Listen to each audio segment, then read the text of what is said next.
Guys, salamat sa blessing. Ayan po, meron tayong 16 heads ng mga biik. 18 sana to kung hindi namatay yung dalawa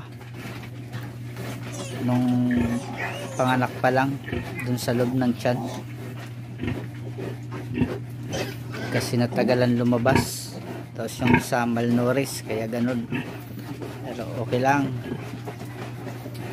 Ayan guys, sipag lang talaga kung paano natin mapapasurvive yung ating mga biik kahit kulang yung didi ng ating inahin. Guys, diskarte lang. Ayan guys, yung pinakamaliit, siya yung pinakamaliit guys. Ito pa yung isa sa loob ng water can, may inom. Yan yung painuman namin guys. Ganyan yung ginawa kong DIY. O, sa mga biik lang yan. So guys, sila. Pa-follow na lang mga kabakyard.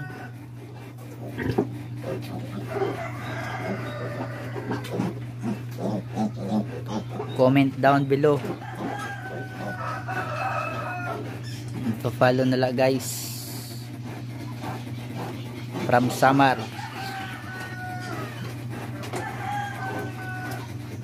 Hello guys. Ayan. Pag may tiyaga, may nilaga.